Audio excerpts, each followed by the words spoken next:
자, 지금 갈라디아서 말씀 우리가 함께 나누고 있는데 오늘 우리가 함께 나눌 주제는 2절 끝부분에 듣고 믿음으로냐, 그리고 5절 끝부분에도 듣고 믿음에서냐, 여기에 듣고 믿음의 밑줄을 그어보세요.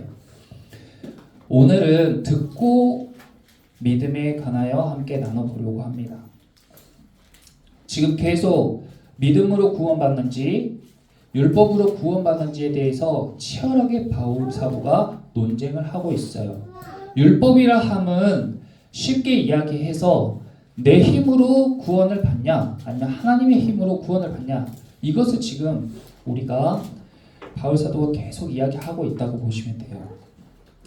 이 문제를 거슬러 올라가 보면 도대체 우리가 왜 구원을 받아야 하는지, 이 문제가 왜 이렇게 중요한지, 이 문제를 이제 거슬러 올라가 보면 우리가 예배 전에 기도하고 찬양했다시피 우리 삶 가운데에는 문제가 있어요. 어려움도 있고 고통도 있고 슬픔도 있습니다. 그러면 왜 우리 가운데 그런 문제가 있냐? 그것이 문제인 거예요. 문제가 없는 사람은 없잖아요. 그런데 내가 왜 이렇게 힘든가? 내가 왜 지금 이런 문제 앞에 놓여 있는가? 그것이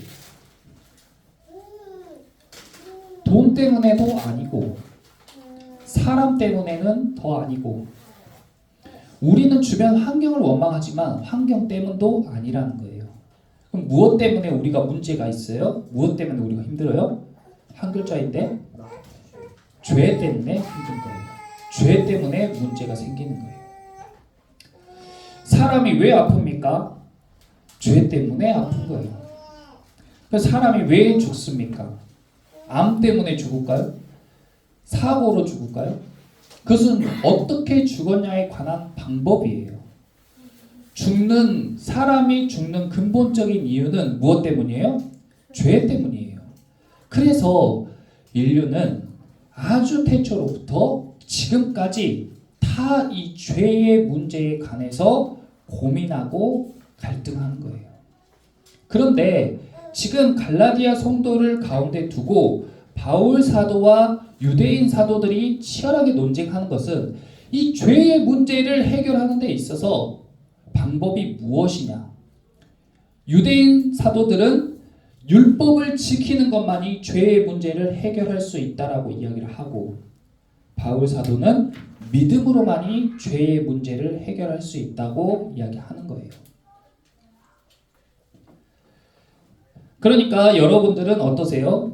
우리가 죄의 문제를 해결해야 우리 삶 가운데의 문제, 병의 문제, 죽음의 문제도 해결될 수가 있는 것인데, 그것을 구원이라고 하는데, 도대체 우리의 죄의 문제를 어떻게 해결하나?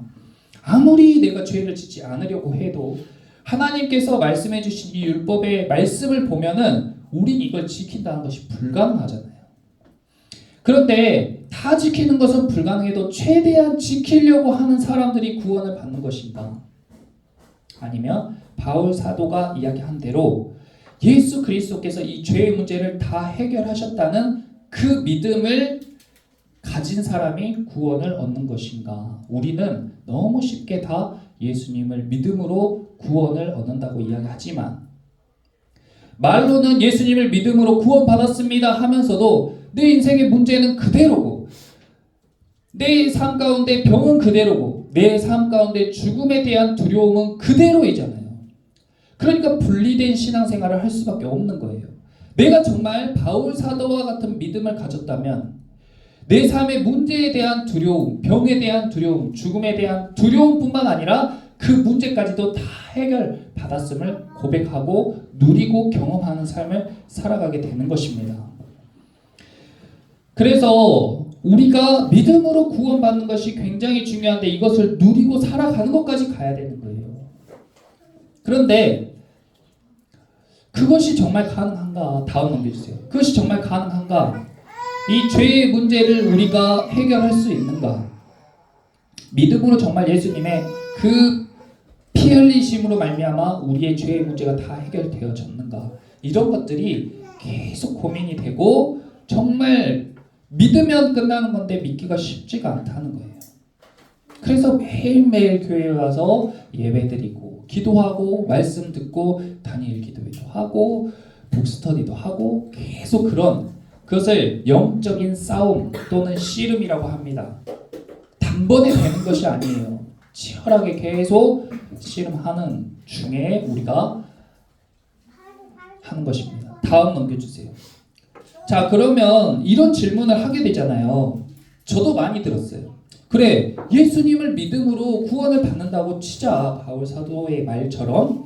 그렇다면 예수님이 오시기 이전 사람들은 어떻게 된 거냐?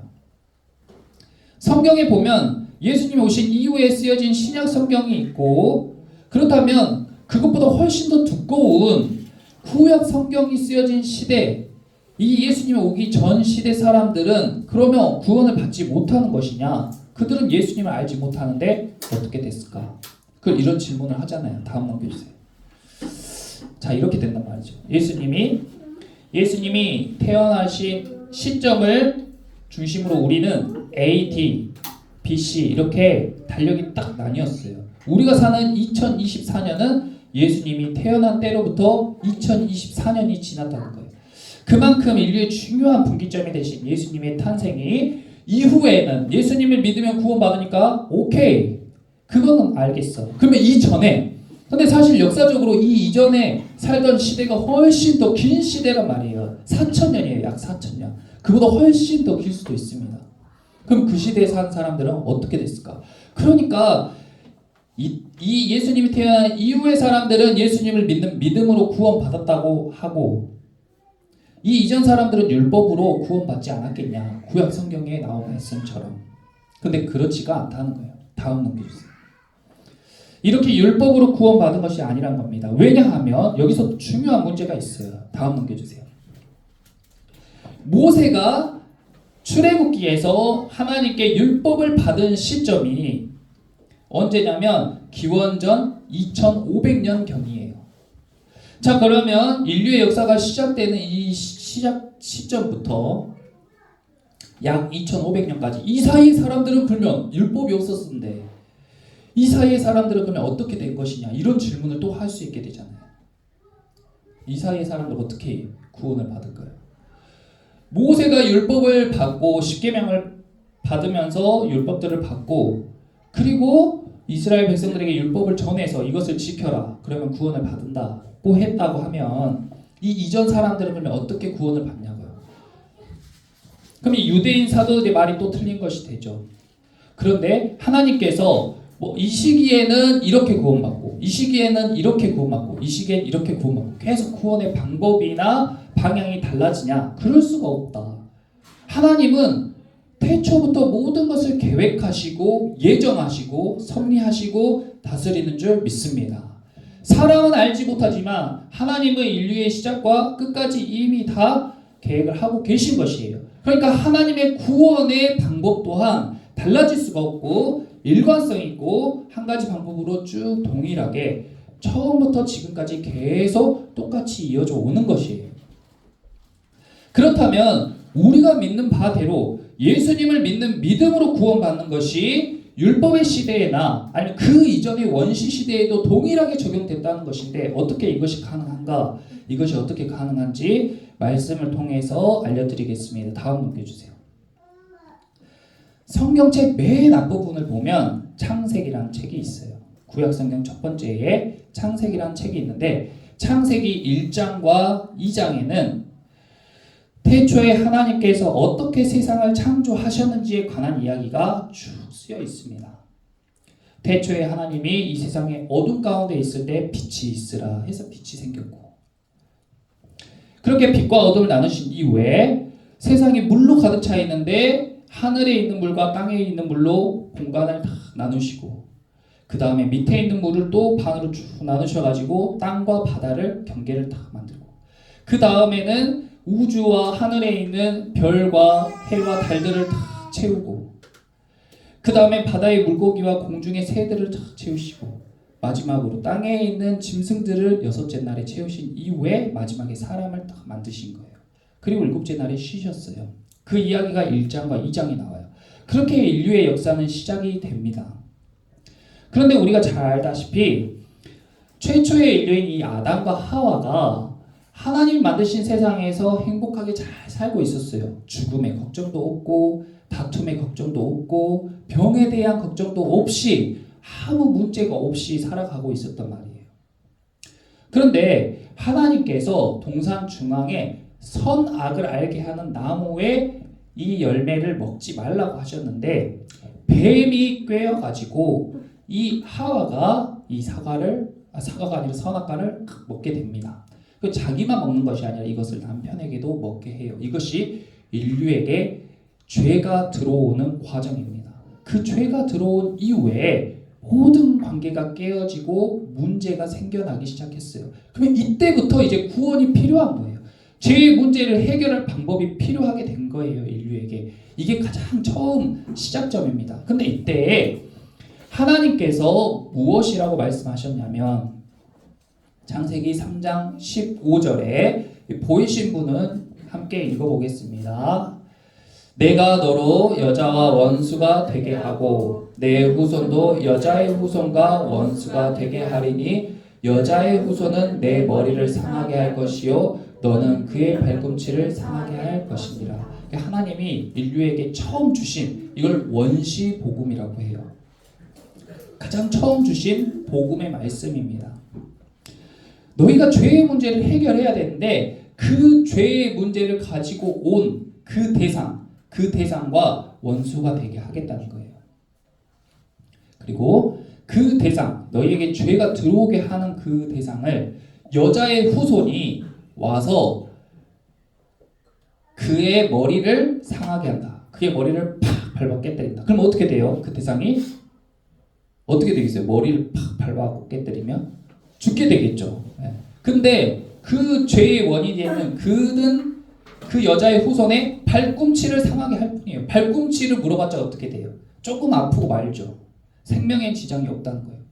그러니까 이 인간의 신앙의 대상은 이때부터 정해져 있는 거예요. 이때의 신앙의 대상은 누구예요? 인류를 구원할 대상이 여자의 후손이라는 거예요. 그래서 사람은 이 최초의 인간 때부터 누군가가 그 여자의 후손이 우리를 구원해줄, 그 여자의 후손이 우리의 모든 문제를, 우리의 죄의 문제를 해결해 줄 거야 라는 믿음을 가지고 살아요. 다음 넘겨주세요. 이것이 종교의 시작이고 신앙의 시작인 거예요. 그래서 아담과 하와가 자녀를 낳습니다. 가인이란 자녀. 그래서 이 가인이 혹시 여자의 후손일까 기대하면서 자랄 때까지 지켜봤는데 아니 이 가인이 동생을 돌로 쳐 죽여버리네. 여자의 후손이 아니었어요. 또 그 다음에 이 세상의 용사라고 하는 니무롯이란 사람이 나와서 모든 짐승들과 그런 위협으로부터 다 지켜주는 엄청난 용사가 나오니까 사람들이 저 니무롯이야말로 하나님이 말씀하신 여자의 후손이구나 했는데 또 아니었어요.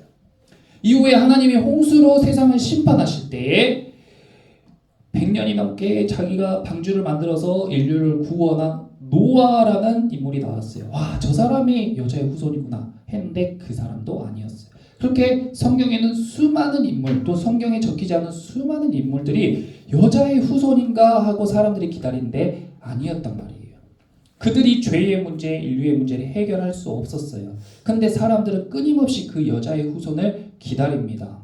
이게 원시 형태의 복음이에요. 그래서 여러 종교가 생겨나고 여러 신들이 생겨나는데 다 그 대상이 있다는 거예요. 그리고 넘겨주세요. 그리고 이 원시 시대를 지나서 율법의 시대에 모세를 통해서 하나님이 율법을 딱 주시죠.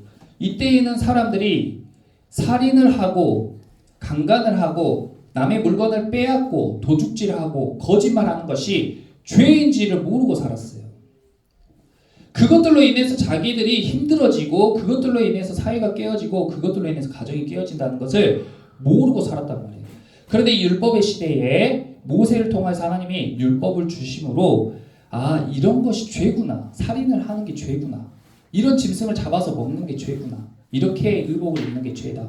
이런 죄에 대한 개념이 쭉 생겨나게 된 거예요. 그러니까 사람들은 더 죄에 대해서 고민하고 문제에 대해서 갈등하는데, 이때에 이 문제를 해결할 여자의 후손을 메시아라고 부르기 시작합니다. 우리를 구원할 메시아. 그래서 구약 성경 전체는 이 메시아를 기다리는 신앙이에요. 그리고 예수님 시대에, 이 신약 시대에 와서 인류의 문제를 해결할, 죄의 문제를 해결할 대상이 그 여자의 후손이 구약 시대의 메시아라 불렀던 그 대상을 이제 그리스도라고 부르기 시작해요. 그리스도. 우리를 구원할 그리스도. 그가 누군가? 언제 오는가? 그런데 여자의 후손, 여러분도 성을 다 받잖아요. 우리가 성을. 누구의 성을 받아요, 우리가? 아버지의 성을 받죠. 왜 아버지의 성을 받아요? 남자의 후손이라서 그래요.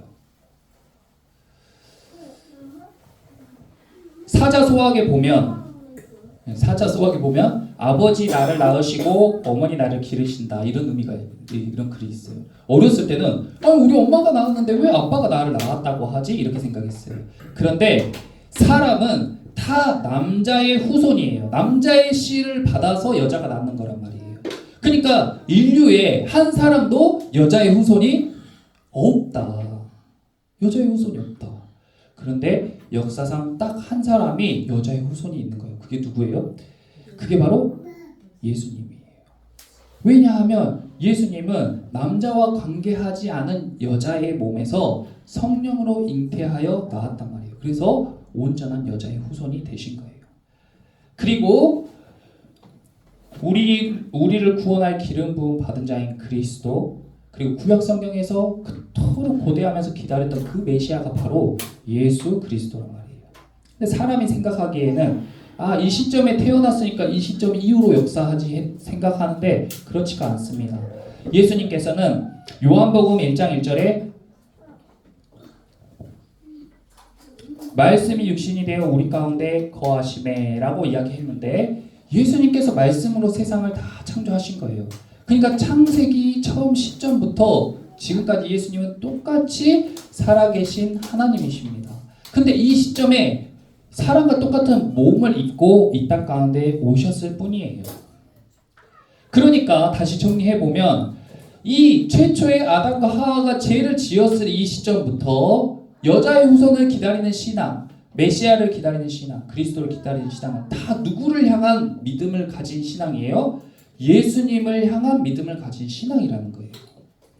여기는 오실 예수님, 그리고 이 이후로는 오신 예수님을 믿는 신앙을 가진, 그러니까 믿음의 형태가 똑같이 창세기 때부터 계시록까지 우리의 신앙의 대상과 믿음의 형태와 모양은 동일하다는 겁니다. 동일한 거예요. 다음 넘겨주세요. 다음 넘겨주세요. 그래서 갈라디아서에서 바울이 계속 이야기하는 이 믿음에 관해서 어떻게든 사람들에게 알려주고 싶은 거예요. 사람들이 이해를 못하는 거예요. 예수님을 믿는 믿음으로 살려 했다가 금방 또 자기 힘으로 구원받으려. 교회에 다니면서 신앙생활을 하면서 예수님 믿으면 잘 살 수 있다고 하니까 그렇게 해보려 하다가 또 직장의 문제, 가정의 문제가 생기니까 또 자기 힘으로 막 해결해보려고. 저 지금 바쁘니까 제가 조금 있다가 신앙생활 또 열심히 할게요. 저 지금 이걸 빨리 해결해야 돼요. 이렇게 살아가는 모습을 보면서 바울이 막 답답해 미치려 하는 거예요. 갈라디아서 3장 14절 함께 읽어보겠습니다. 이는 그리스도 예수 안에서 아브라함의 복이 이방인에게 미치게 하고 또 우리로 하여금 믿음으로 말미암아 성령의 약속을 받게 하려 함이라. 아브라함이 받은 복, 우리가 창세기를 쭉 나누면서 너무 들었잖아요. 아브라함이 받은 그 많은 복이 이제는 이스라엘 사람들뿐만 아니라 이방인들에게 똑같이 적용되도록 하시려고 하는데, 그 방법이 뭐예요? 믿음으로. 다음 넘겨주세요. 믿음으로. 그런데 이 믿음이 아주 영적인 단어고 입체적인 단어잖아요. 믿음은 이거야 하고 딱 정할 수가 없잖아요. 그러니까 믿음은 관계성으로 이해를 해야 되는데, 그 중에 한 방법이 뭐냐면 듣고 믿음이라는 거예요. 믿음은 들음에서 남이라, 이런 말씀 많이 들어봤을 거예요. 믿음은 들음에서 나는 건데 그것이 단순히 교회에 와서 이 설교 말씀을 주구장창 듣는다고 믿음이 생기는 것이 아니고, 듣고 믿음이란 것은 무엇이냐? 듣고 믿음이란 것은 하나님의 음성, 하나님의 말씀을 들어야 믿음이 생긴다 그 말이에요. 그러니까 믿음이 생기려면 하나님의 음성, 하나님의 말씀을 들어야 되는 거예요. 이 듣는 것이 굉장히 중요합니다. 듣는 게 굉장히 중요해요. 그러니까 오라고 하는 거예요. 다니엘 기도회도 오라고 하고, 예배도 오라고 하고, 북스터디도 오라고 하고. 언제 어떻게 들릴지 모르니까. 다음 넘겨주세요. 제 이 듣는 믿음에 관해서 설명해드리기 위해서 구약 시대, 구약 성경에서 가장 복을 많이 받은, 하나님께로부터 가장 복을 많이 받은 인물 하면 우리가 솔로몬을 많이 생각해요. 그래서 솔로몬 이야기를 한번 해드릴게요. 열왕기상 3장에 보면 솔로몬 이야기가 나오는데, 이 솔로몬이 다윗의 자녀잖아요. 근데 다윗이 이미 본처도 있고 자식들도 많이 있었어요. 근데 바세바라는 여자를, 남편이 있는 여자를 범해가지고 죄를 짓고 난 자식이 솔로몬이에요. 그러니까 그 솔로몬의 인생이 어렸을 때부터 얼마나 힘들었겠어요. 눈치 보면서 손가락질 당하면서 그렇게 자랐을 거란 말이에요. 그런데 그 솔로몬이 많은 우여곡절 끝에 왕이 되었는데, 이제 이 솔로몬이 왕이 되었을 때 이 신하들과 사람들, 백성들이 4분 5열이에요. 누구는 이 첫째 아들파, 누구는 둘째 아들파, 누구는 셋째 아들파, 그리고 이 솔로몬의 편은 적은 숫자. 그런데 왜 왕이 돼버렸어? 어떻게 이 나라를 다스려야 될까? 이 큰 나라, 다윗, 나의 아버지 다윗이 물려준 이 나라를 내가 어떻게 다스려야 될까? 그 어린 나이에 너무 걱정되고 두렵고 떨리는 마음으로 하나님께 예배를 드립니다. 솔로몬이 의지할 것이 하나님밖에 없어요. 그래서 솔로몬이 여호와를 사랑하고 그의 아버지 다윗의 법도를 행하였으나 산당에서 제사하며 분향하였더라. 이에 왕이 제사하러 기브온으로 가니 거기 산당이 큼이라. 솔로몬이 그 제단에 1000번제를 드렸어요. 솔로몬이 1000번제로 유명합니다. 이게 뭐냐면, 번제라는 것은 소를 잡아가지고 각을 떠서 완전히 태워서 하나님께 올려드리는 제사 방법이에요. 근데 그걸 몇 번 했다고요? 1000번. 그러면 일단 그 규모와 그 스케일이 어마어마한 거죠. 일단 소를 최소한 최상급 2 플러스 소를 1000마리를 사야 되는 거예요. 그러니까 그것을, 아니 소를 1000마리나 먹을 것도 없는데 그렇게 태워서 하나님께 드린다고 하면 사람들이 어이구 돈을 왜 저렇게 쓸까? 교회에서 예배할 때 이렇게 꽃바구니 같은 거 큰 거 이렇게 하면은 어이구 저 꽃 금방 시들으면 버릴 텐데 왜 돈을 저렇게 쓸까? 가난한 사람들이나 나눠주지, 이렇게 생각하잖아요. 근데 예배자는 그렇지가 않다는 거예요. 하나님 앞에 드리는 게 아깝지가 않다. 소 1000마리를 각을 떠가지고 계속 하루에 끝낼 수가 없잖아요. 계속 예배를 드리는 거예요. 그런데 이 1000번제를 드리는 이 정성이나 이 규모로 하나님이 기뻐하신 게 아니라는 거예요. 그것을 오해하면 안 돼요. 1000번제를 드리고 솔로몬이 복을 받았다고 막 그 헌금을 많이 하고 예배를 주구장창 드리는 그런 분들이 있지만, 늘 말씀드렸다시피 그 동기나 의도가 훨씬 중요하다. 복을 받기 위해서 이렇게 1000마리의 소를 드리고 1000번의 예배를 드리는 게 중요한 게 아니라는 겁니다. 하나님께서 이걸 기뻐하셔가지고 솔로몬에게 내가 너에게 무엇을 줄까 하고 물었어요. 그러면 이제 사람의 본심이 나오잖아요. 내가 왜 이렇게 열심히 신앙생활하고, 내가 왜 예물을 드리고, 내가 왜 이렇게 하나님 앞에 예배했는지 그 본심이 나온단 말이에요. 다음 넘겨주세요. 솔로몬의 본심이 이거였습니다. 주께서 택하신 백성 가운데 있나이다. 그들은 큰 백성이라 수요가 많아서 셀 수도 없고 기록할 수도 없사오니 누가 주의 이 많은 백성을 재판할 수 있사오리까? 백성을 재판한다는 건 백성을 다스린다는 뜻이에요.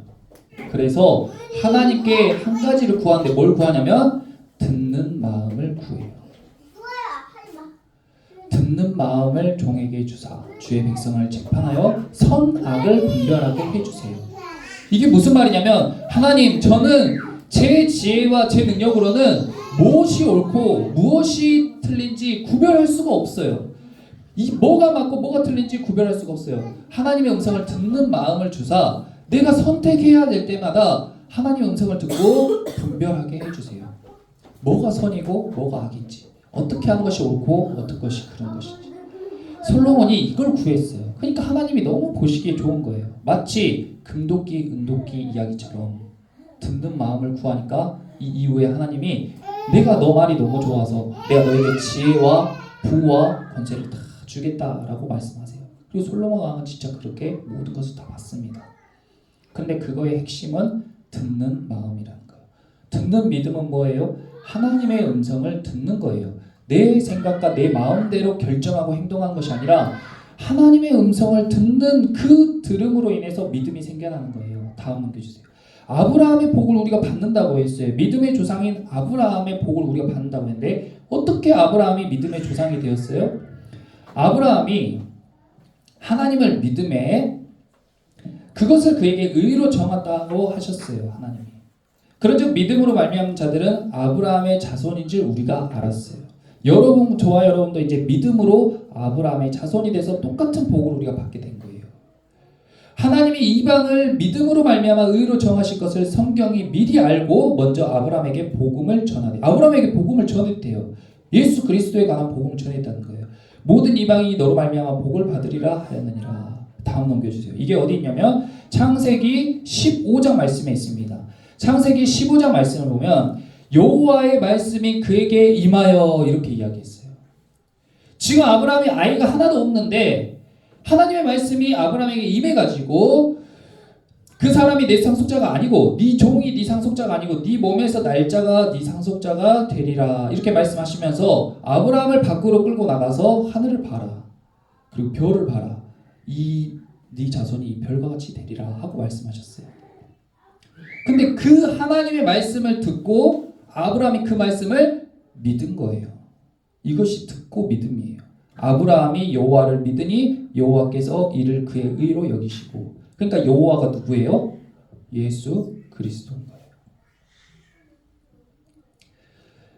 이때부터 창세기 때부터 계시록까지 똑같이 계속 예수님이 말씀하십니다. 하나님의 사람들은 그 음성을 듣고 따라가는 거예요.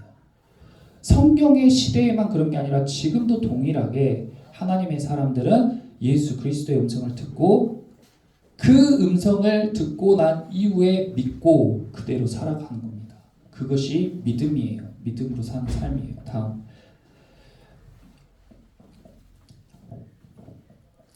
그러니까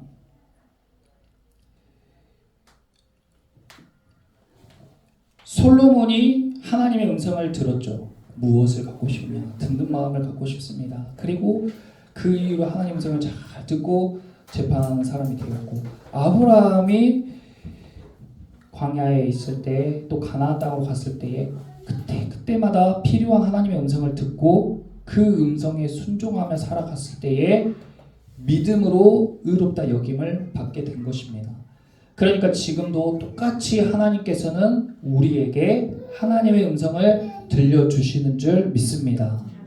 예배 가운데에 제 말을 듣는 게 아니에요. 이 예배 시간 가운데에 이 하나님의 말씀을 우리가 나누는 가운데에 하나님께서 나에게 하시고자 하는 말씀이 무엇인지 듣는 그 은혜가 있어야 된다고요. 그러려면 어때요? 솔로몬처럼 저에게 듣는 마음을 주세요 하고 기도하면서 자기 마음을 열어야 돼요. 제가 다니엘 기도회를 하는데 특별히 좋았던 것은 제가 이 말씀을 이번 주에 묵상하면서 또 다니엘 기도회를 들으니까 예전에는 김은호 목사님 설교를 딱 듣고 이분은 좀 설교가 이런 건 좋은데 이런 건 좀 별로네. 이 말씀이 이런 말씀인데 이런 건 좀 안 했으면 좋겠다.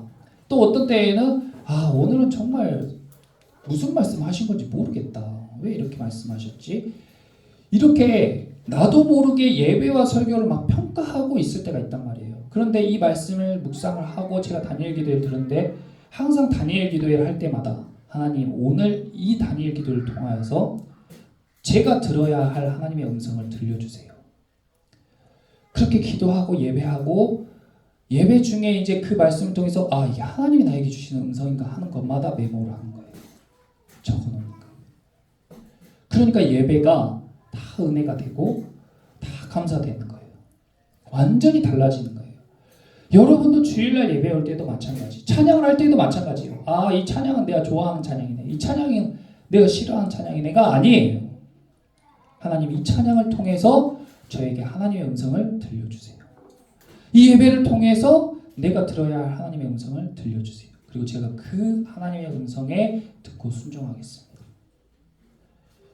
그렇게 했을 때 하나님께서 나의 모든 문제, 나의 모든 필요, 내가 가야 할 길을 안내해 주실 줄 믿습니다. 이것이 예수 그리스도를 믿는 믿음으로 사는 삶이에요. 크리스찬의 삶이고 신앙생활을 하는 사람들의 삶인 줄 믿습니다. 그러므로 우리가 삶 가운데 근데 또 우리는 왔다 갔다 해요. 계속 왔다 갔다 합니다. 그렇지만 우리가 포기하지 않고 계속 단일 기도회도 하고 예배도 드리고, 여러분들이 때로는 흔들릴 때에도 일단 이 자리에 앉아 있으면 그럼 들리는 거예요. 하나님이 눈은 보기 싫으면 감게 했어요. 입은 말하기 싫으면 탁 다물게 했어요. 근데 귀는 듣기 싫어도 우리가 막을 수가 없잖아요. 왜요? 하나님의 말씀을 들으라고. 듣는 믿음 때문에. 그래서 오늘 말씀 나오는 저와 여러분들이 갈라디아 성도처럼 다른 복음에 흔들리지 말고 하나님을 믿는 믿음이 듣고 생기시기를 축복합니다.